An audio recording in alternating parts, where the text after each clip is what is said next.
재생은 품속에서 긴 명주 수건을 꺼내 한쪽 끝자락을 소나무 가지에 걸고 나머지를 자신의 목에 감았다. 어머니, 불초한 소자를 용서해 주십시오.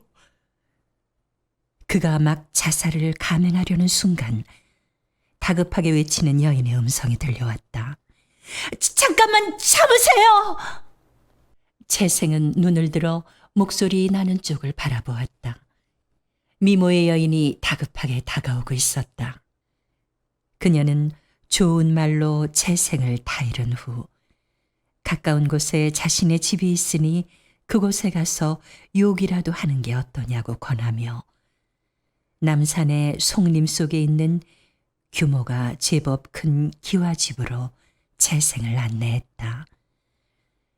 그녀는 따뜻한 음식과 술을 권하며 재생의 사연을 물었다. 몰락한 양반의 후손인 재생은 과거 시험 공부에 매달렸지만 번번이 낙방을 하고 말았다. 10년 공부에 가사는 탕진되고 뒷바라지에 지친 불쌍한 아내마저 숨을 거두었고 노모와 아이들은 끼니도 잊지 못할 정도로 궁핍한 처지가 되고 말았다. 마지막 희망을 걸고 이번 과거 시험에 임했는데 또 낙방을 하고 말았으니 무슨 염치로 고향에 돌아가 어머니와 자식들을 볼 수가 있겠습니까? 재생의 하소연을 들은 여인은 자신도 남편을 여의고 몇 번씩이나 죽으려고 했으나 모진 목숨을 이어오고 있다며 당분간 그녀의 집에 머물며 살 길을 모색해 보는 게 어떠냐고 따뜻한 말로 위로했다. 그날 이후 한 집에 기거하게 된 두 남녀는 급속히 가까워졌고 이내 정을 나누는 사이가 되었다. 그런 어느 날 여인은 고향에 한번 다녀오라며 노잣돈을 내어놓았다. 달콤한 사랑에 빠져 굶주리고 있을 가족들 생각을 까맣게 잊고 있던 재생은 자신을 일깨워준 여인의 배려에 감사하며 고향으로 향했다. 고향집에 들어선 재생은 소스라치게 놀랐다. 이전에 낡은 초가는 말끔히 단장돼 있었고 곳간에는 벼섬들이 쌓여 있었다. 아이들도 이전보다 더 건강해 보였고 얼굴에는 윤기마저 흐르고 있었다. 도대체 이게 어떻게 된 일입니까, 어머니? 아이고, 네가 보내준 돈으로 집도 수리하고 쌀섬도 넉넉히 들여놓았단다. 노모의 말을 듣고 재생은 비로소 이 모든 게 여인의 배려임을 알게 되었다. 며칠 후 재생은 한시 앞이 여인을 만나고 싶은 마음에 서둘러 한양길에 올랐다. 남태령 고개에 다다르자 어디선가 갑자기 백발이 성성한 노인이 나타나 재생의 앞을 가로막는 게 아닌가. 이보게, 더 가서는 안 되네. 아니, 노인장은 누구신데 무슨 일로 제 길을 막으시는 겁니까? 돌아가신 자네 선친과 동문 수확하던 사이였네. 내 지난밤 꿈에 자네 부친이 찾아와 죽음에 처한 아들을 구해달라며 내게 통사정을 하는 게 아닌가? 아니, 저희 아버님께서요? 여보게, 내 말을 잘 새겨듣게나. 자네가 만난 여인은 사람이 아닌 천년 묵은 진해의 화신이라네. 자네를 잡아먹기 위해 100일 동안 공을 들이고 있었다네. 오늘 밤이 자네 제삿날이 될 게야. 그런 터무니없는 말을 하신다면 더 이상 듣지 않겠습니다. 재생이 화를 내자 노인은 안타깝다는 듯 말했다. 정 내 말을 못 믿겠다면 몰래 집으로 들어가 방문에 구멍을 내고 안을 들여다보게나.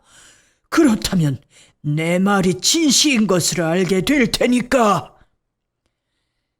노인은 품속에서 검은 알약을 꺼내 채생에게 내밀었다. 담뱃진으로 만든 극약일세. 그 유물이 잠들거든 이 알약을 입에 털어넣게. 지네를 죽이는 데는 담뱃진이 제일이야. 반신반의하며 알약을 받아들고 떠나려는 채생에게 노인은 다시 한번 주의를 주었다. 자네가 그 유물의 정체를 알고 있는 줄을 알면 끝장일세. 절대로 의심받지 않도록 행동을 해야 하네. 노인과 헤어진 채생은 남산 여인의 집에 도착해 담을 뛰어넘어 몰래 집 안으로 들어갔다. 노인의 말대로 방문에 구멍을 내고 안을 들여다보던 채생은 소스라칠 듯 놀랐다. 과연 노인의 말대로 방 안엔 거대한 지네가 몸을 꿈틀거리고 있는 게 아닌가. 채생은 터져 나오려는 비명을 가까스로 참았다. 머리끝이 곤두서고 식은땀이 흘러내렸다. 그대로 멀리 도망가고 싶었지만 채생은 마음을 굳게 도사려 먹고 죽든 살든 부딪혀 보기로 했다. 여인은 예전과 다름없이 반갑게 맞아주었다. 채생은 그녀가 정성껏 차려준 밥상을 대하고서도 심장이 쿵쾅거려 목구멍에 밥이 넘어가지 않을 지경이었다. 채생이 먼 길을 다녀오느라 피곤하다며 일찍 잠자리에 들고 싶다고 하자 여인은 한 점 의심도 없이 이부자리를 깔아주었다. 밤이 깊어갔다. 채생은 여인이 깊이 잠든 걸 확인하고 가만히 자리에서 일어났다. 평화롭게 잠든 그녀의 얼굴엔 행복한 미소가 피어오르고 있었다. 자신을 죽음에서 구해준 것도 그녀였고 행복이 무엇인지 알게 해준 것도 그녀였다. 뿐인가 굶주린 노모와 아이들을 구해준 것도 그녀였다. 안 돼. 비록 요괴라고 할지라도 은혜를 원수로 갚을 수는 없는 일. 그녀가 내 목숨을 원한다면 기꺼이 내어주리라. 그렇게 결심한 채생이 담뱃진을 자신의 입속에 털어넣으려는 순간 자는 줄 알았던 여인이 다급하게 소리쳤다. 서방님, 안 돼요! 채생은 깜짝 놀라 동작을 멈추었다. 저를 위해 목숨까지 버리려 하시다니 고맙습니다. 서방님이 만난 그 노인은 구렁이의 화신이랍니다. 그저와 저는 다 같이 하늘나라의 선관이었는데 죄를 짓고 땅으로 귀향을 와서 지네와 구렁이로 살게 되었죠. 다시 하늘로 올라가기 위해 500년을 기다려왔는데 오늘 서방님의 은혜로 소원을 이루게 되었습니다. 여인은 감격의 눈물을 흘리며 사연을 털어놓았다. 옥황상제의 노여움을 사 진해가 된 여인은 선한 공덕을 쌓아 죄를 짓고자 노력했지만 구렁이는 진해를 죽이고 자신이 하늘로 올라가기 위해 채생을 유혹했던 것이다. 그러나 채생의 변심으로 구렁이의 계획은 수포로 돌아가고 진해는 구원의 길이 열리게 되었다고 했다. 여인을 위해 목숨까지 버리려 한 채생의 희생적 사랑에 감동한 옥황상제가 그녀를 구원해 주기로 한 것이었다. 서방님의 은혜로 저는 하늘나라로 돌아가게 되었습니다. 당신의 큰 사랑, 영원히 간직하겠습니다. 부디 행복하소서. 여인은 재생에게 큰 절을 올린 후 거대한 용으로 변하더니 오색 구름에 둘러싸여 승천했다. 그와 함께 여인의 집도 없어지고 재생은 남산 숲속 부엉바위 앞에 망연히 서 있는 자신의 모습을 보게 되었다. 모든 게 꿈만 같았다. 진의 여인이 승천한 후 남태령의 구렁이는 벼락을 맞아 죽었다고 하며 그 후 고향으로 돌아간 재생은 평생 동안 재혼을 하지 않고 진의 여인의 은덕을 기리며 살았다고 한다.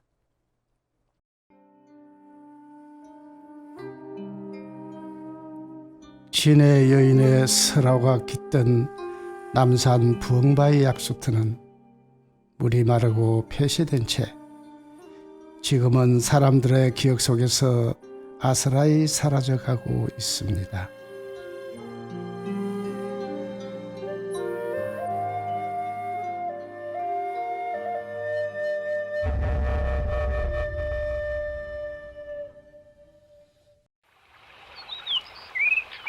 저 구름을 잡아보고 싶구나.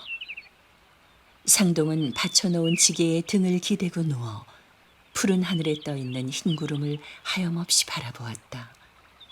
8살 어린 나이에 양친을 모두 잃은 상동은 매부집에 맡겨져 힘든 어린 시절을 보내었다.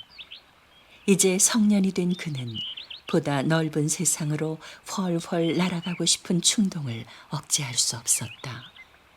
사나이로 태어나 나이 20이 되도록 매부집 머슴 노릇이나 하고 있으니 이게 진정 내 팔자란 말인가?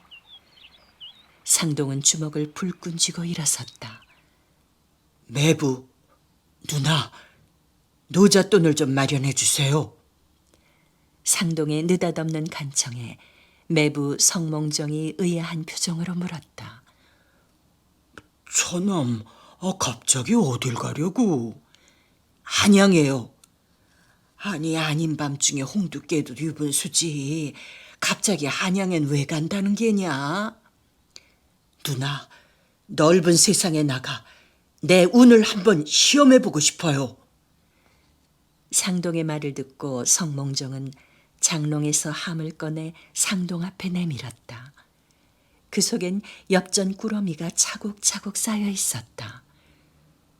네, 이런 날이 올 줄 알고 모아두었네. 500냥일세. 그동안 내 집에서 머슴살이한 품삯으로 생각하고 받게나. 매부. 상동은 그동안 매정한 사람으로 치부했던 매부의 호의에 감격했다. 처남, 넓은 세상에 나가 마음껏 뜻을 펼쳐보게. 처남같이 심성이 어질고 도량이 넓은 사람은 분명 하늘이 도울 걸세. 동아, 어딜 가든 몸조심하고 돈이 떨어지면 언제든 돌아오너라. 누나와 매부의 은혜 잊지 않을게요. 큰절로 하직 인사를 올린 상동은 귀나리 보찜을 짊어지고 꿈에도 그리던 한양을 향해 떠났다. 그 무렵 한양엔 돌림병이 돌아 많은 성중 백성이 목숨을 잃었고 민심조차 흉흉했던 시절이었다. 한양 삼계나루에 도착한 상동은 다리도 쉴 겸 허기진 배도 채울 겸 해서 주막으로 들어가 주모에게 국밥을 시켜놓고 기다리고 있는데 옆자리에 앉은 보부상들의 대화가 들렸다. 아니 그 홍인가 뭔가 하는 점쟁이가 그토록 용하단 말인가? 암만 그 양반이 하는 말이 이번엔 인삼장사를 해보시게 이러더란 말일세. 그래서 황해도로 가서 인삼을 잔뜩 받아왔더니 한양에 난데없이 돌림병이 퍼졌지 뭔가. 아이고 저런 장사를 망쳤겠구만. 웬걸? 돌림병에 인삼이 좋다는 소문이 나서 부르는 게 값이더라니까. 그럴 수가. 그 점쟁이가 한양에 돌림병이 퍼질 거라는 걸 미리 꿰뚫어보고 있었구만 그래. 그 양반 이름이 홍무시라고? 에이, 몇 번을 말해야 알아먹어. 홍계관일세. 상동은 국밥을 들다 말고 자리에서 벌떡 일어섰다. 새파랗게 젊은 놈이 무슨 일로 날 찾아왔나? 상동을 본 홍계관은 다짜고짜 호통을 쳤다. 운명을 바꾸고 싶어 왔습니다. 이놈아, 정해진 운명을 어떻게 바꾼단 말이냐? 그걸 알고 싶어 어르신을 찾아왔습니다. 호호, 그놈 참. 홍계관은 뚫어질 듯 상동을 노려보더니 이윽고 입을 열었다. 내가 가진 걸 모두 걸고 나한테 운을 맡겨보겠느냐? 좋습니다. 상동은 보찜 속에 든 엽전 꾸러미를 홍계관 앞에 풀어놓았다. 500냥, 내 전재산입니다. 이놈아, 귀신은 속여도 나는 못 속인다. 네 바지춤에 숨겨둔 30냥도 어서 내어놓거라. 홍계관의 호통을 듣고 상동은 단복을 했다. 그건 누나가 급할 때 쓰라며 따로 챙겨준 돈이었다. 상동이 30냥마저 내어놓자 홍계관이 하인들에게 명을 내렸다. 이 녀석을 끌고 가서 남산 절벽이 소나무에 매달아 놓거라. 그러자 하인들이 득달같이 달려들어 발버둥 치는 상동을 끌고 나갔다. 사람 살려! 사람 살려! 소나무 가지에 거꾸로 매달린 상동은 목이 터져라 소리쳐봤지만 돌아오는 건 메아리 소리뿐이었다. 한양은 눈 뜨고 코 베어가는 데라더니 돈 털리고 목숨까지 잃을 판이었다. 이대로 죽을 수는 없어. 이를 악물고 죽으림을 다해 몸을 흔들어대자 발을 묶은 오랏줄이 툭 끊어지며 상동의 몸은 절벽 밑으로 곤두박질 쳤다. 가까스로 정신을 수습한 상동이 주위를 둘러보니 여기저기 돌림병으로 죽은 시체가 무더기로 쌓여 있었고 까마귀들이 시신의 살을 쪼아대고 있었다. 너무나 처참한 광경이었다. 상동이 얼른 그곳을 벗어나려 몸을 일으키려는데 누가 뒤에서 머리채를 잡아당겼다. 기겁을 하며 돌아보니 관 속에서 나온 손이었다.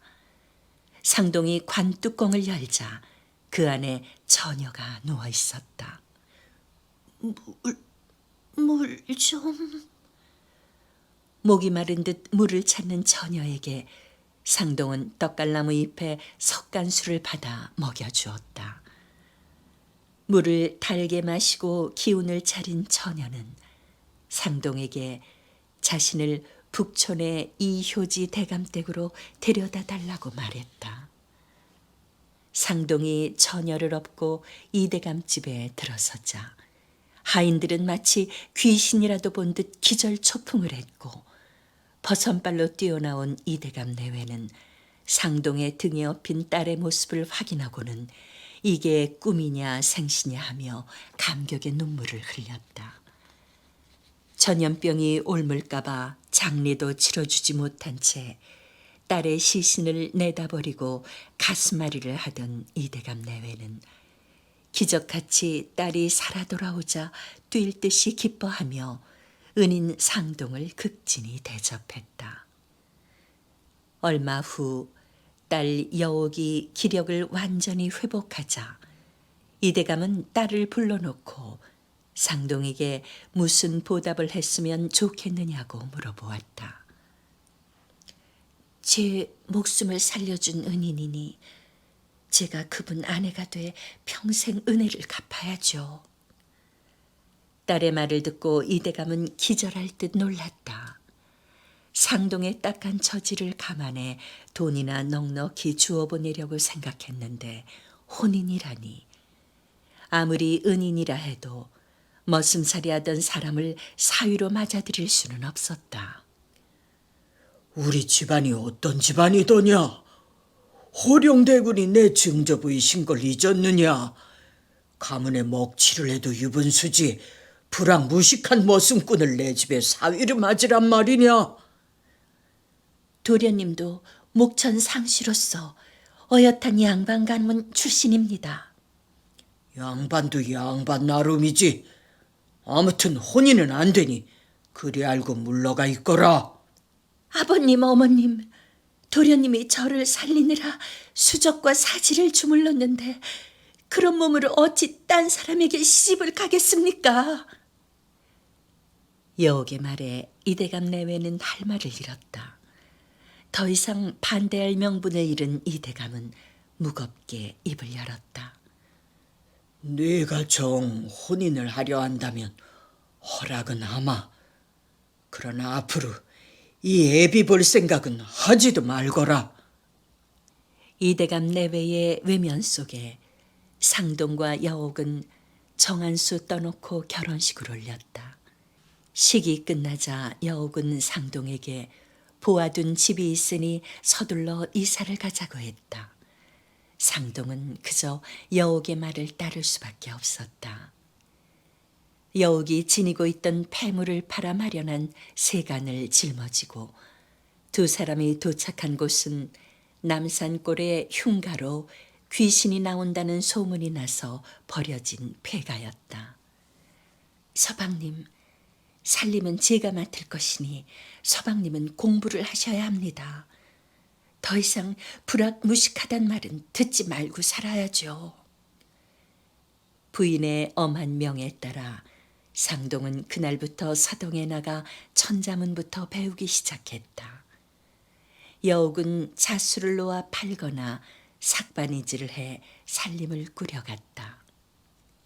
하늘 천 따지 거물현 누를 왕 지부 집주. 바느질을 하는 부인의 곁에 누워서까지 천자문을 외던 상동이 잠이 들면 여옥은 그런 남편의 천진한 모습을 보며 피로도 잊은 채 미소를 띠었다. 그러던 어느 날 상동이 서당에서 돌아오길 기다리며 여옥이 바느질을 하고 있는데 방 안에 음산한 기운이 감돌고 간담을 서늘케 하는 웃음소리가 들리더니 철갑옷을 입은 쇠귀신이 모습을 드러내었다. 네 인연, 누구 허락을 받고 내 집에 살고 있느냐? 그러자 여옥은 얼굴빛 하나 변함없이 바느질에 열중할 뿐이었다. 인연이 간이 부었구나. 내년에 사지를 찍고 뼈마디 하나 남기지 않고 아작을 내어주마. 쇠귀신이 다가오자 여옥은 재빨리 화롯불에 묻어두었던 인두를 집어 쇠귀신의 발을 찢었다. 괴성을 지르며 펄쩍펄쩍 뛰는 쇠귀신은 여옥의 강단에 기가 질렸음인지 훌쩍 몸을 날리더니 바람처럼 사라졌다. 쇠귀신의 갑옷자락에 실이 달린 바늘을 꽂아 넣었던 여옥은 다음 날 상동과 함께 실의 행방을 추적했다. 실은 마당 한켠에 있는 쓰지 않는 폐의 우물 속으로 이어져 있었다. 상동이 물을 퍼내고 우물에 들어가 보니 그 속에 엽전이 가득 든 돈괴와 함께 해골이 나왔다. 오래된 엽전이 둔갑을 해 쇠귀신이 된 것이었다. 상동과 여옥은 양지 바른 곳에 해골을 소중히 묻어둔 다음 돈꾀에 든 엽전을 모두 가난한 이웃들에게 나누어 주고 정작 자신들은 검소하게 살았다. 상동은 27세에 급제해 영의정에까지 이르렀는데 그 모든 게 자신의 운명을 바꿔준 홍괴관의 은혜로 생각하고 평생 감사의 마음을 잊지 않았다고 한다. 이곳이 바로 옛날 상동이 살던 집터입니다. 상동은 조선 명종 때 영의정을 지낸 상진정승의 아명, 어릴 때 부르던 이름입니다. 예전에는 이 일대를 상진정성이 사는 곳이라 해서 상정성골로 불렀다고 합니다. 상진은 황희정성과 더불어 조선시대 백성들로부터 가장 존경받는 명재상이었다고 합니다.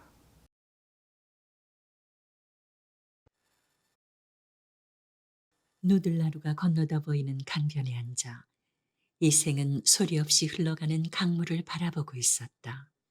온갖 상념들이 그의 머릿속을 어지럽히고 있었다. 이것저것 생각해 무엇하리? 풍덩 빠져버리면 그만인 것을. 마음을 독하게 사려먹은 이생이 물속에 뛰어들려는 찰나 등 뒤에서 어깨를 덥석 거머쥐는 손이 있었다. 아까부터 그의 행동을 주시하고 있던 군졸이었다. 젊은 양반이 이게 무슨 짓이오? 눈을 부라리고 있는 군졸을 보며 이생은 두렵고 부끄러운 마음에 고개를 떨어뜨리고 흐느껴 울었다. 보아하니 손빛인데 앞길이 구말리 같은 양반이 어째서 몸을 던지려 하오? 털어나 보시오. 나 같은 사람도 혹시 도움이 될지 모르지 않소? 부드러운 말씨로 보아 자기를 잡아갈 사람은 아닌 것 같아 우선 마음이 놓였다. 소생은 지난 10년 동안 과거 시험을 목표로 오로지 글 공부에만 매달렸죠. 생계는 어머님의 삭바느질로 겨우겨우 버텨왔는데 이제 눈이 어두워지셔서 그나마도 힘들어졌죠. 이번 과거에 응시하려고 한양으로 오려 했는데 도잣돈을 마련하기가 난감했어요. 이생의 눈물겨운 이야기는 굽이굽이 이어졌다. 어머니, 외삼촌께 말씀 올리면 노잣돈 좀 구해주시지 않을까요? 외가에서 한 달에 보리쌀 2~5말 보내줘. 우리가 입에 풀칠이라도 하는 처진데 무슨 염치로. 그 댁도 요샌 형편이 어려운 모양이더라고. 풀이 죽은 자식을 바라보며 노모는 무겁게 입을 열었다. 이애야, 네 아버님 생전에 고을 현감하고 동문수학관 사이라고 말씀하시는 걸 내 들었는데 한번 찾아가 보면 어떻겠니? 어머니의 권유를 듣고 이생은 30리길을 걸어 고을 현감을 찾아갔다. 뭐라? 노잣돈을 구워달라고? 글을 읽는 선비란 모름지기 절개가 대쪽 같아야 하거늘 비루하게 노잣돈을 구걸해. 현감으로 앉아 그런 걸 죄에 돌봐주자면 고을을 팔아먹어도 모자라겠구나. 현감은 온갖 모욕을 주며 이생을 내어 쫓았다. 결국 노모가 머리채를 팔아 마련한 엽전 단양을 손에 쥐고 한양길에 올랐다. 삼거리 주막 앞을 지나려는데 주모가 보고 아른 체를 했다. 아이고 도련님, 드디어 과거길에 오르셨군요. 감축드립니다. 이생은 문득 이 댁엔 모아둔 돈이 있을지 모른다는 생각이 들었다. 얼른 들고 있던 옷보따리를 내밀며 사정을 했다. 이거 내 어머니가 쥐어주신 도포와 바지 저고리 일습일세. 이걸 맡길 테니 노잣돈 30냥만 구워주게나. 아이고, 주의 같은 사람이 그렇게 큰 돈이 어디 있어야 말입죠. 주모는 난처한 표정을 지었다. 옛날 이생의 어머니로부터 큰 도움을 받은 적도 있고 해 서린 양을 선뜻 구워주고도 싶었지만 외딸 금순이의 앞날을 생각하면 한 푼이라도 아껴야 했다. 이생이 거듭 사정하자 주모는 마지못한 듯 옷을 잡고 열량을 구워주었다. 도련님, 잠시만요. 잠시만 기다리세요. 이생이 실개천 돌다리를 건너려는데 뒤에서 다급하게 부르는 소리가 들렸다. 주모의 딸 금순이가 댕기머리를 날리며 숨가쁘게 달려오고 있었다. 어릴 땐 소꿉놀이를 하며 같이 놀기도 했으나 남녀가 유별하고 워낙 지체가 다른지라 커서는 만날 기회가 없었던 금순이었다. 먼 길 떠나시는데 옷을 두고 가시는 것 같아 부끄럼을 무릅쓰고 들고 왔어요. 그건 댁에 맡겨둔 건데. 어머님께서 정성껏 지어주신 이 새 옷을 입고 과거를 보셔야죠. 저희 어머님이 야박하게 군 거 용서하시고 받으시어요. 이생이 마지못한 듯 옷을 받아들자 금순이는 품속에서 엽전 괴미를 꺼내 이생에게 내밀었다. 이건 소녀가 틈틈이 모아둔 돈이에요. 노자에 보태시어요. 엽전 10단량을 이생의 손에 쥐어주는 금순이의 볼이 복숭아빛으로 물들었다. 그간 노잣돈 마련을 위해 갖은 서름과 수모를 받았던 이생의 눈엔 눈물이 핑 돌았다. 이 은혜 내 평생 잊지 않을 테야. 이생은 기필코 과거에 급제해 이 보답을 하리라 굳게 다짐하며 고향을 떠나왔다. 그런데 그만 과거에 낙방을 하고 말았으니 무슨 낯을 들고 어머님을 뵐 것이며 금순이에게 또 무슨 말을 해야 할지 아무리 생각해봐도 죽는 길밖에는 달리 도리가 없었죠. 이생은 깊은 한숨을 쉬었다. 그참 안 됐군요. 헌데 사정이 딱하기로 말하자면 나 역시 마찬가지라오. 군졸도 한숨을 쉬며 자신의 사연을 털어놓기 시작했다. 나는 시골에서 나절 노릇을 하고 있었는데 이번에 궁궐을 지키는 금군으로 뽑혀 한양으로 오게 됐죠. 근데 병환이 위중하신 칠순 노모를 두고 왔으니 내 마음이 어떻겠소. 이 강을 건너면 두 번 다시 어머님을 뵙지 못할 것만 같아 망설이고 있는 중이라오. 이러면 어떻겠소? 나하고 옷을 바꿔 입고 내 대신 금군 노릇을 해보는 건 어떻겠소? 저더러 위장 금군이 되란 말입니까? 내 군첩을 드릴 테니 금이부에 가서 보이면 믿어줄 거요. 난 어머님 임종을 지켜드리고 올 테니 넉넉 잡고 5달만 대신해 주시오. 이생은 이판사판의 몸이 무엇인들 못하랴 싶어 군졸의 제안을 수락했다. 두 사람은 서로 옷을 바꿔 입고 5달 후에 만나기로 굳게 약속하고 헤어졌다. 금이부에서는 이생이 내민 군첩을 받아보고 별 의심 없이 이생을 금군으로 받아주었다. 변들이 국문에 배치돼 고단하고 고독하기 짝이 없는 낮과 밤을 보내는 가운데 1달이 가고 2달이 흘러갔다. 만약 그 군졸이 와주지 않는다면 이대로 영영 처량한 문지기 신세를 면치 못할 것 같은 불안감이 밀려왔다. 그럴수록 어머니와 금순이가 사무치도록 그리웠다. 그런 어느 날 금군 중에 글을 읽을 줄 아는 사람을 뽑았는데 겨우 3사람뿐이었다. 너는 어디까지 글을 읽었느냐? 계몽편을 반까지 읽었습니다요. 너는 소학 초곤까지요. 또 너는 사서삼경을 읽었습니다.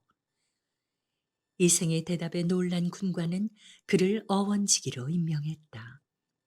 어원은 임금이 가끔 거동을 해 풍류를 즐기는 곳이라 그를 아는 군관이 필요했던 것이다.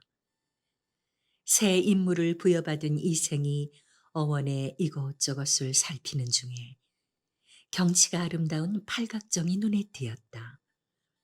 정자에 올라가 보니 탁자 위에 문방 사우가 가지런히 놓여 있고 누군가 시 한 수를 써내려 가다가 미처 채우지 못한 듯 비워둔 글귀가 보였다. 어찌해서 시구를 채우지 못했을까? 고개를 갸웃거리며 흥얼흥얼 시구를 읽어내려가는 동안 저절로 감흥이 솟구쳤다. 이생은 도도한 시흥에 떠밀리듯 자신도 모르게 붓을 들어 시구를 채워나갔다. 글귀를 다 써놓고 스스로 만족해 시를 첫머리에서부터 읽어보는데 누군가 다가오는 인기척이 느껴졌다. 화들짝 놀란 이생이 급히 숲속으로 몸을 숨기는 것과 동시에 임금 일행이 나타났다. 아니, 이럴 수가. 시축을 내려다보던 임금은 깜짝 놀랐다. 낯선 글씨로 필력도 힘차게 비워둔 글귀가 채워져 있는 게 아닌가. 감히 무엄하게 임금의 어필을 더럽히는 자가 누구란 말인가. 당장 그놈을 잡아 대령하라는 불호령이 떨어지자 군사들이 번개같이 내달아 어원 숲속에 숨어있는 이생을 잡아왔다. 네가 이 글귀를 채워 넣은 게 분명한가? 상감마마, 죽여 주옵소서. 임금은 도무지 믿기지 않았다. 이처럼 훌륭하게 글귀를 채운 자가 대신이나 학자는커녕 하찮은 금군이라니. 괘씸하지만 한편으론 기특한 생각도 들었다. 네가 어디서 글을 배웠고 어떻게 금군이 되었는지 하나도 빼놓지 말고 소상하게 말해보라.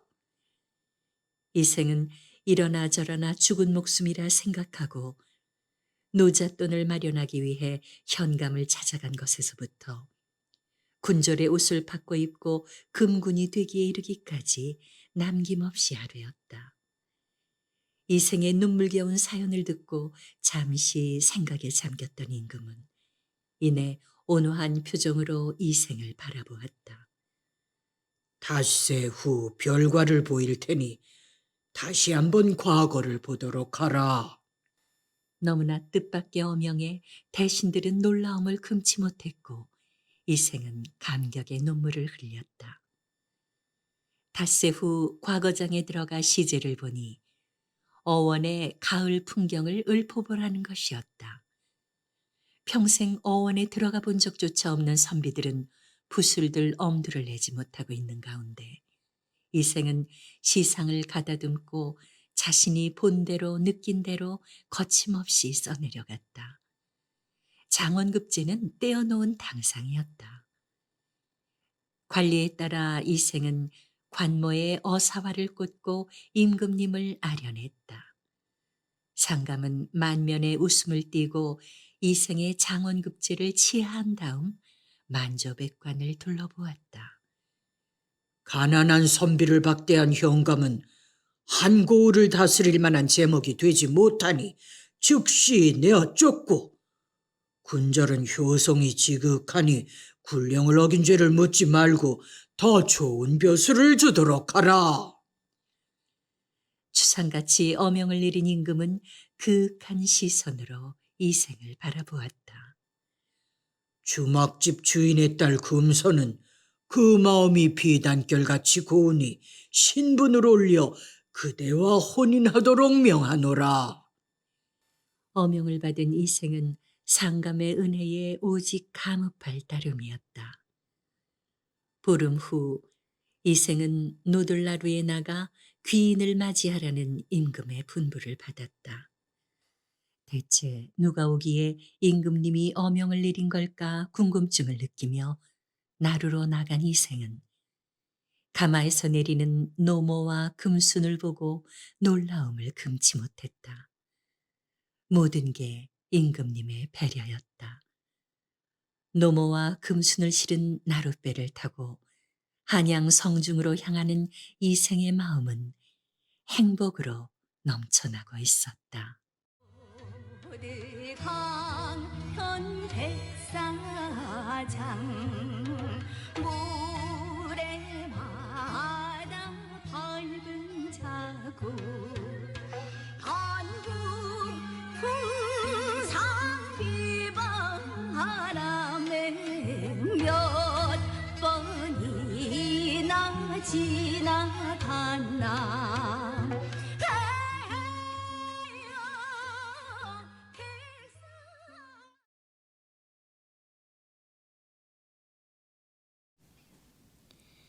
나 춘보요, 김춘보.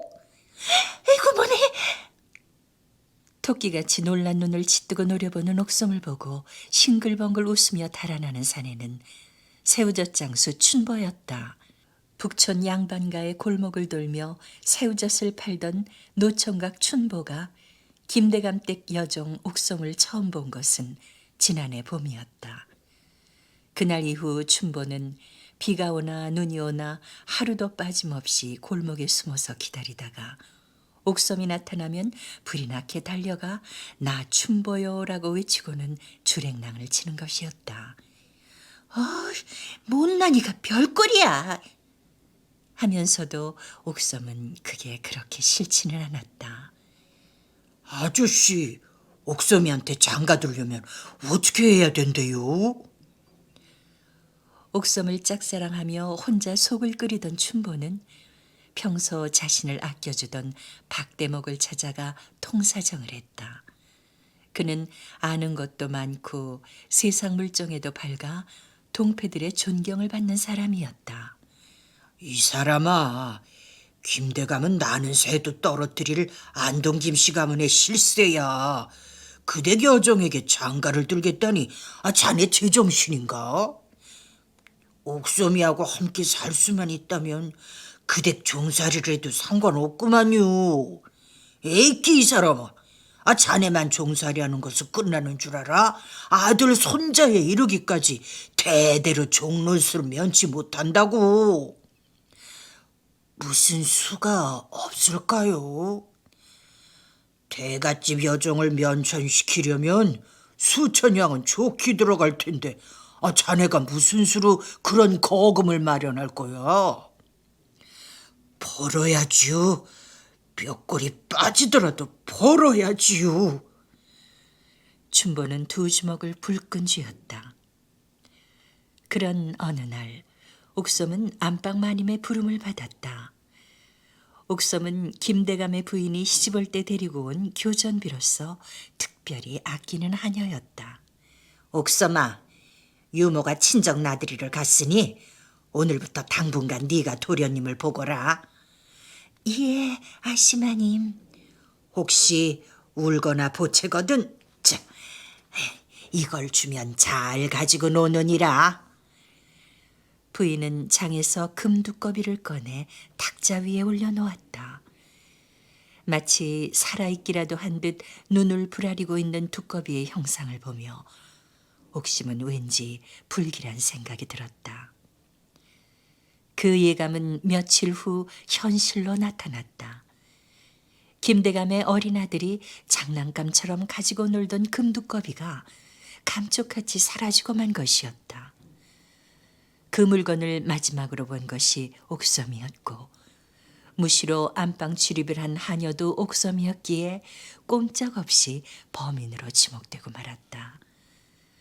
누구보다 아꼈던 몸종의 배신에 화가 난 부인은 옥섬을 광에 가두고 신문을 하기 시작했다. 너 혼자 그런 짓을 했을 리는 없고, 응? 누구한테 금두꺼비를 줬는지 바른대로 대지 못해? 마님, 억울합니다. 정말 쇳내는 모르는 일이옵니다. 인연이 그래도 안 되겠구나. 토설을 할 때까지 주리를 틀어라. 부인의 명에 따라 모진 고문이 계속되자 견디다 못한 옥섬은 그만 귀에 익은 이름을 대고 말았다. 춘보입니다. 김춘보. 그래. 그놈이 사는 곳을 어서 대거라. 매일 아침 새우젓을 팔러 대문 앞으로 옵니다요. 말을 마친 옥섬은 혼절을 하고 말았다. 그런 줄도 모르고 옥섬을 기다리며 대문 밖을 서성이던 춘보는 하인들에게 붙잡혀 광으로 끌려왔다. 짝사랑하는 옥섬이의 참혹한 모습을 본 춘보의 가슴은 미어질 것 같았다. 이놈아, 금두꺼비를 어떻게 했느냐? 금두꺼비라뇨? 옥섬이가 네 놈한테 주었다고 이미 실토를 했다. 포청에 넘겨서 물고를 내기 전에 금두꺼비를 내놓든지 금값을 물든지 양당 간에 결정을 해라. 옥섬이가 분명 이 김춘보에게 주었다고 했나요? 그렇다니까. 춘보는 옥섬이가 자기 이름을 기억해 주었다는 사실에 감격했다. 물어드리지요. 제가 물어드리지요. 헌데 그게 얼마나 나가는 건가요? 금 20냥으로 만든 거다. 제가 그 값을 물어드리면 옥섬이 목숨은 구해 주시는 거지요. 내 약속하마. 내 놈이 구해지 않았다면 우리 옥섬인 절대 그런 짓을 벌일 아이가 아니야. 아이고, 고맙구먼요. 고맙구먼요. 김대감의 부인이 실물의 2배가 넘는 값을 요구한 줄도 모른 채 춘보는 전 재산을 처분해 금값을 물어주고 알거지가 된 채 한양을 떠났다. 오직 옥섬이가 무사하기만을 바라며. 계절이 바뀌어 김대감 집들의 목련이 화사하게 피기 시작할 무렵 청소를 하려고 안방 가구를 옮기던 늙은 하녀가 놀라 소리쳤다. 마님, 아이고, 그 금두꺼비가 여기 있어요. 뭐야? 하녀의 손에 든 금두꺼비를 바라보는 부인의 표정이 하얗게 굳어졌다. 옥섬이의 누명이 풀리는 순간이었다. 이 사실을 알게 된 김대감은 당황했다. 양민에게 누명을 씌운 것도 모자라 2배 이상의 바가지를 씌운 것이 조정에라도 알려지면 그의 정치 생명은 끝장이었다. 소문이 새 나가기 전에 손을 써야 했다. 옥섬을 부른 김대감은 봉투 2개를 내밀었다. 하나는 네 종문서고 또 하나는 어음이니라. 이참에 너를 풀어주기로 했으니 이 종문서는 태워버려라. 그리고 여기 금값으로 받은 걸 돌려주니 네가 그 사람에게 주도록 해라. 나리마님, 아시마님, 감사합니다. 옥섬은 감격의 눈물을 흘리며 하직 인사를 올렸다. 그녀에게 따라다니던 노비라는 족쇄가 풀리고 자유인이 된 순간이었다. 그 후 5년의 세월이 흘렀다. 유기 전에 자리 잡은 박대목의 점포에 춘보가 나타났다. 아이고, 이 사람아. 그건 어디서 뭘 하다가 이제야 왔는가. 홍천의회가에서 머슴살이를 했구만요. 세경을 챙겨가지고 바람이나 쏘일까 하고 나섰지요. 잘 왔네, 잘 왔어. 그간 내가 얼마나 잔을 찾았는지 모른다네. 아이고, 이럴 게 아니라 우리 저 팔뚝집에 가서 한잔 하면서 얘기를 함세. 팔뚝집이 뭔가요? 요즘 장안에 화제가 되고 있는 주점일세. 거기 오는 모든 손님에게 안주인이 공짜로 술을 한 잔씩 주는데 문구멍으로 팔뚝만 내밀어서 술을 따라준다고 해 붙여진 이름이라네. 소문난 집답게 팔뚝집 안은 손님들로 가득 찼고 여주인이 따라주는 공짜 술을 맛보려는 사람들이 긴 줄을 이루고 있었다. 차례가 돼 춘보가 방문 앞에 서서 술잔을 내밀자 문구멍 밖으로 팔뚝을 내밀어 술을 따르려던 손이 일순 멈추었다. 혹시 김춘보 어른이 아니신지요? 그럴소면 내 이름을 어찌하신대요? 그러자 문구멍으로 내다보는 눈동자에 이슬이 맺혔다. 어서 이 어른을 안방으로 모셔라. 감격에 겨운 목소리의 주인공은 바로 옥섬이었다. 김대감 집을 나온 옥섬은 춘보를 만나 돈을 전달하려 했지만 찾을 길이 없자 우선 그 돈으로 주점을 차리고 춘보를 기다리기로 했다. 옥섬이 모든 손님들에게 공짜 술을 대접한 것도 팔뚝을 내밀어 술을 따라준 것도 모두 춘보를 만나기 위해서 한 일이었다. 술을 따르면서 또 다른 구멍으로 손님들을 세심하게 살피고 있었던 것이다. 얼굴이 많이 상하셨네요. 그간 쇳내 때문에 얼마나 고생을 하셨으면 이렇게까지. 옥섬은 더 말을 잇지 못하고 흐느꼈다. 몸고생은 좀 했지만 모든 걸 털어버리고 나니까 마음은 외려 편했지요. 쇳내가 면천을 한 것도 이 집을 차린 것도 모두 은인 어른의 덕분이지요.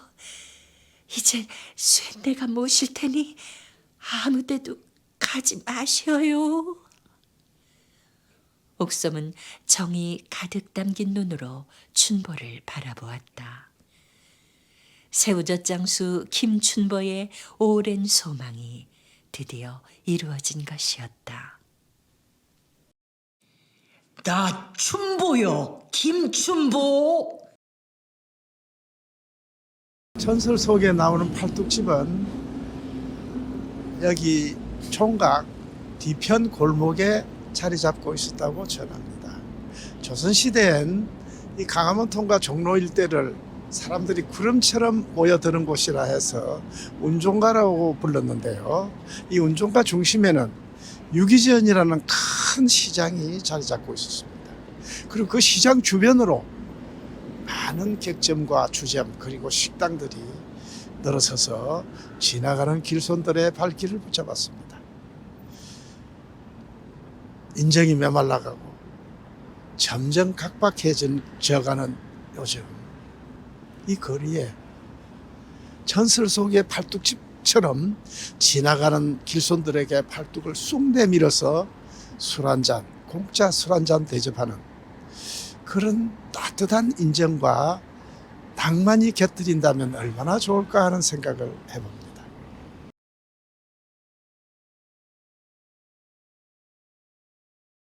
선조 12년 명나라에 파견된 조선 사절단의 행렬이 수도 연경을 향해 나가고 있었다. 일행 중엔 통역 임무를 맡은 역관 홍순원이 있었는데 그는 호방하고 의협심이 높기로 소문난 젊은이였다. 통주에 당도한 그들은 여독을 풀기 위해 그곳에서 하루 쉬어가기로 했다.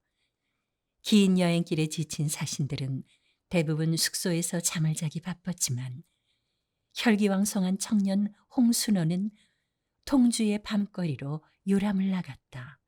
이국의 정치에 한껏 취해 발길 닿는 대로 걷던 그는 한 청루에 300금으로 절세 미녀와 하룻밤을 지낼 손님을 구한다는 방이 붙은 걸 보았다. 얼마나 절색이기에 그런 거금을 붙였는지 어디 한번 보기나 합시다. 홍순원이 호기롭게 소리치자 청루의 여주인이 아직 소녀 티가 가시지 않은 앳된 모습의 미녀를 데리고 나타났다. 기이하게도 하얀 상복을 입었고 얼굴엔 수심마저 가득해 보였다. 청루의 기녀가 상복 차림으로 손님을 맞다니 이 무슨 무례란 말인가? 홍순원이 점잖게 나무라자 여인은 눈물 가득한 얼굴로 그를 바라보았다. 소녀의 부모님이 얼마 전 돌림병에 걸려 두 분 모두 돌아가셨습니다. 고향인 절강성으로 모셔가 장례를 치러드려야 하는데 그 비용을 마련하고자 청루의 몸을 팔았사옵니다. 저런, 그럼 부모님 시신은 어떻게 하고? 객관에 잠시 모셔두었사옵니다. 오호, 그참. 그래, 장례 비용이 모두 얼마나 되는가? 300금이 필요하기에 하룻밤 몸값으로 그 돈을 걸었던 것인데 워낙 거금인지라 아무도 나서는 분이 없었사옵니다. 여인의 딱한 사정을 알게 된 홍순호는 의협심이 발동했다. 그는 선뜻 전대를 끌러 여인의 앞에 내밀었다. 300금일세. 이 돈이면 부모님의 영구를 모시고 고향에 돌아갈 수 있을 게야. 놀라는 여인을 보며 홍순원이 자리를 털고 일어서자 여인은 당황스런 표정으로 그의 옷깃을 잡았다. 그냥 가시면 어떻게? 몸을 깨끗하게 보존해 부디 좋은 배필을 만나게나. 대인날이 성함이라도 좀 알려주시어요. 역관 홍가일세. 감격의 눈물을 흘리는 여인을 뒤로 하고 홍순호는 미련 없이 그곳을 떠났다. 그런데 실은 홍순원이 내놓은 돈은 관청에서 빌린 공금이었기에 귀국한 후 그는 공금 횡령죄로 감옥에 갇히는 신세가 되고 말았다. 당시 조정에선 역관들에게 여행 경비를 대주지 않았다. 대신 관에서 그들에게 자금을 빌려주고 소규모 무역을 하게 해 그 이문을 챙기게 해주었는데 바로 그 자금을 날려버린 것이었다. 공금 횡령을 중재로 다스리던 시절이라 홍순호는 언제 풀려날지 모를 기약 없는 옥살이를 해야 했다. 그로부터 5년 후 선조왕은 대신들에게 종계의 변무를 해결하라는 엄명을 내렸다.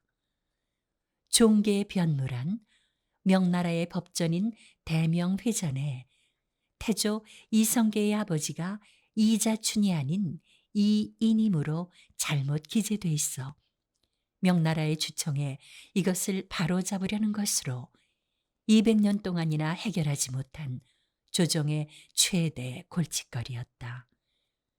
역적 이인임이 태조대왕의 어보이라니 이 무슨 수치란 말인가? 그동안 사신들은 명나라에 유람이나 다녔는가? 이것은 통역관들의 죄로다. 이번에도 종계 변무를 해결하지 못하면 수석 여권에 목을 치리라. 왕의 추상 같은 명령에 급히 명나라에 파견할 사신단이 꾸려졌지만 이런 판국에 목숨을 걸고 역관으로 나서려는 자가 아무도 없었다. 대신들은 결국 옥에 갇혀 있는 홍순원에게 이 일을 부탁해 보기로 의견을 모았다. 이제 저더러 죽으러 가라 이 말씀인가요? 자네가 진 빚은 동료 역관들이 출염을 해 다 갚아주기로 약조를 했다네.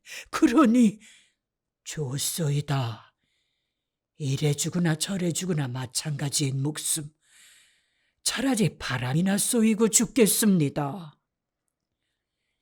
이렇게 해 홍순호는 종기의 변무란 무거운 소임을 맡아 다시 명나라 땅을 밟게 되었다. 한 달여의 여정 끝에 연경에 당도한 사신단이 조양문을 통과하려는데 군사들이 다가와 앞을 가로막았다. 조선에서 온 사신단이요? 그렇소만. 혹시 홍시성을 가진 역관이 계시오? 아, 내가 홍역관이오만 왜 그러시오? 위에서 모셔오라는 명령이 있었소. 자, 같이 가야겠소. 아니, 나만 말이오? 홍순호는 일행을 남겨둔 채 불안한 마음을 안고 군사들을 따라갈 수밖에 없었다. 대저택에 안내된 홍순원을 맞아준 것은 풍채가 좋은 중년의 관료였다. 예부시랑 석성이라 하오. 이렇게 뵙게 되니 영광입니다. 예. 헌데 무슨 일로 저를 찾으셨는지 잠시만 기다리시구려. 부인, 이리 좀 나와 보시오. 그러자 한껏 치장을 한 아름다운 여인이 방 안에 들어서며 반가운 듯 미소를 지었다. 이제야 대인을 뵙게 되었군요. 은인 어른, 저를 받으시지요. 황급히 말리려 했지만 부인은 기어코 큰 절을 올렸다. 홍순호는 비로소 그녀가 통주의 기방에서 만난 여인임을 알아보았다. 자칫 청루의 기녀로 전락할 뻔했던 여인은 명나라 예부시랑의 당당한 부인이 돼 기적처럼 홍순원 앞에 나타난 것이었다. 이 사람이 대인 어른의 부탁하는 일은 무엇이든 들어드리라 하였소. 자, 이번에 무슨 일로 오셨는지 말해보시구려. 네, 힘껏 도와드리리다. 석성의 말을 듣고 홍순원이 종기의 변무의 임무를 맡고 온 저간의 사정을 이야기하자 석성은 그 일이 바로 예부시랑인 자신의 소관이라며 황제께 주청해 꼭 해결해 주겠다고 약속했다. 목숨이 걸렸던 난제가 너무나 쉽게 풀리자 홍순원의 기쁨은 이루 말할 수 없었다. 그뿐이 아니었다. 석성의 부인은 은인 어른께 드리려 손수 비단을 짰다며 홍순원에게 많은 비단을 선물했는데 거기엔 그녀가 한 땀 한 땀 수를 놓은 보은이란 글자가 아로새겨져 있었다. 건국 초부터 200년간 풀지 못했던 종계의 변무를 홍순원이 해결하고 돌아오자 선조왕은 금수의 나라에서 예의의 나라로 바로 서게 되니 나라가 새롭게 만들어졌도다라며 기쁨을 감추지 못했다. 홍순원은 나라를 빛낸 광국 공신이 되었으며 중인계층으로선 결코 오를 수 없는 종이품 우림위장에 임명되었다. 그것도 부족하다 여겼던지 왕은 땅을 하사하고 집까지 지어주었는데 홍순원이 살았던 이곳을 명나라 여인에게 보은의 비단을 받았다 하여 보은단골이라고 불렀다고 한다.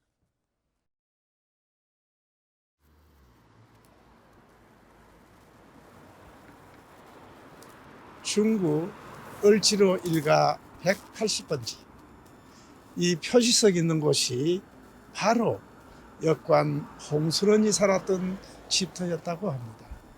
처음에 보은단골로 불리던 것이 음이 변해서 고은단골이 되었고 후일 동명을 개정하면서 고은담의 한자인 미장동으로 불리게 되어 오늘에 이르게 되었다고 합니다.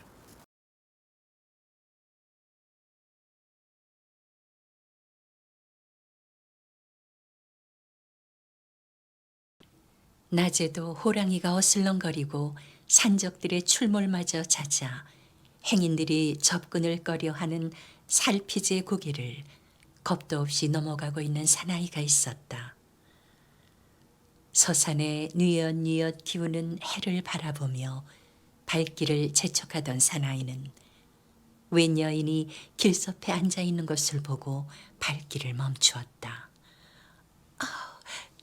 좀 도와주실 수 있는지요? 수심 어린 눈길로 사나이를 바라보는 여인의 모습이 너무나 어여뻤다. 이런 위험한 곳에 여인 혼자 어인일이오. 어머님이 위독하시다는 전가를 듣고 본가에 가는 길에 서두르다 그만 발을 삐었습니다. 오호, 그 참, 날도 저물어 오는데 낭패로구만. 자, 우선 내 등에 업히시오. 여인의 미모에 끌린 사나이는 이것저것 생각할 겨를도 없이 그녀를 등에 업었다. 고개 아래에 저희 집이 있어요. 여인은 의당 집까지 업어다 줘야 한다는 듯 사나이의 등에 고개를 묶고는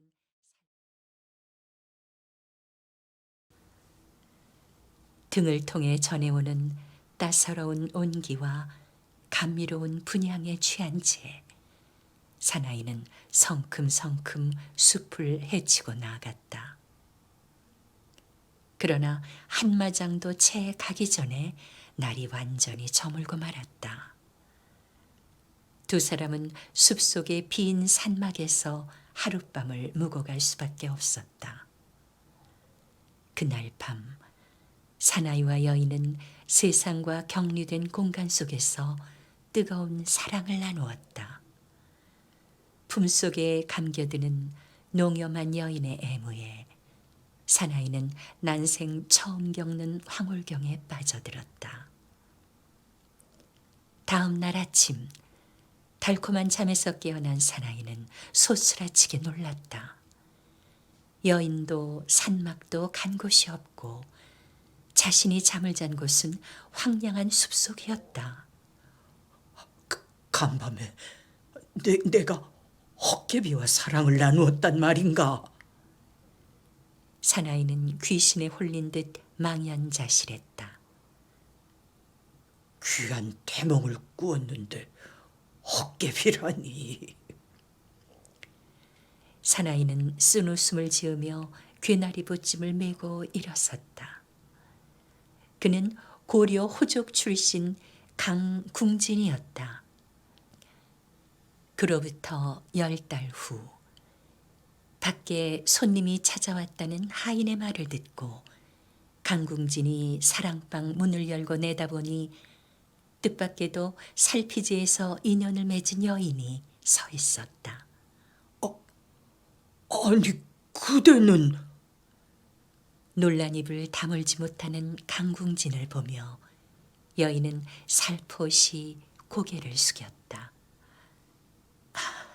그간 강령하셨는지요? 어르신의 아들을 낳아드리러 이렇게 찾아뵈었습니다. 아들이라니, 뜬금없이 그게 무슨 소리요? 그날 인연을 맺은 지 꼭 10달이 되었지요. 틀림없는 어르신의 혈육입니다. 여인은 단호한 태도로 만삭이 된 배를 가리켰다. 강궁진은 반신반의하면서도 여인을 산실로 안내하고 산파를 불러 출산을 돕게 했다. 그날 밤 강궁진의 저택 지붕 위로 큰 별이 떨어지더니 이내 산실에서 우렁찬 아기 울음소리가 터져나왔다. 강감찬이 탄생한 것이었다. 다음 날 여인은 강보에 쌓인 아기를 강궁진에게 안겨주며 작별 인사를 했다. 이 아기는 장차 크게 될 인물이니 잘 키우소서. 소첩은 더 이상 인간 세상에 머무를 수 없는 몸이라 이만 하직 인사 올립니다. 말을 마친 여인은 여우로 변하더니 담을 훌쩍 뛰어넘어 순식간에 사라지고 말았다. 여우신의 아들로 소문난 강감찬은 어려서부터 짐승의 말을 알아듣고 묘기를 퇴치하는 신통력을 보여줌으로써 어른들을 놀라게 했다. 그로부터 20년의 세월이 흐른 후 강감찬은 고려 조정의 명을 받고 한성 판관으로 부임하게 됐다. 당시 중경으로 불리던 한성엔 호랑이 떼가 출몰해 사람을 해치는 일이 빈번했다.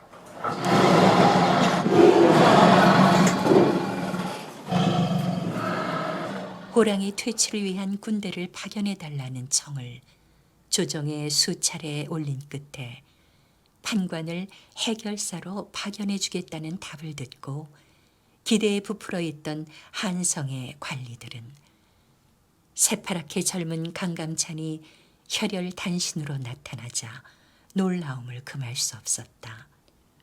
한성 부윤이 앞으로 나섰다. 군사들은 언제 도착하오? 나 혼자 왔소이다. 뭐라? 그대 혼자서 호랑이 무리를 퇴치한다고? 한성 부윤이 어이없다는 표정을 짓자 여기저기서 노골적인 불만의 목소리들이 터져나왔다. 우리 한성부를 무시해도 유분수지. 머리에 피도 안 마른 저런 애송이를 판관으로 보내다니. 그러나 강감찬은 미소만 지을 뿐이었다. 며칠 후 한성 부윤이 허겁지겁 강감찬을 찾아왔다.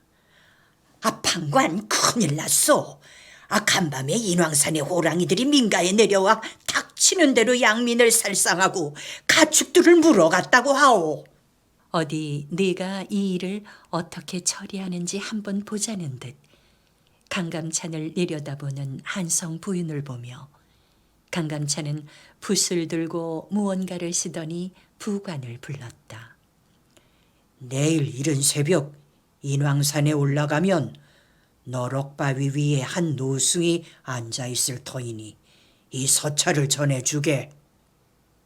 아니, 호랑이를 퇴치할 생각은 않고 그 무슨 편지질이요? 한성 부윤의 질책에도 강감찬은 대답 없이 미소만 지었다. 다음 날 새벽 부관이 인왕산에 올라가니 강감찬의 말대로 늙은 중이 바위 위에 가부좌를 하고 앉아 있었다.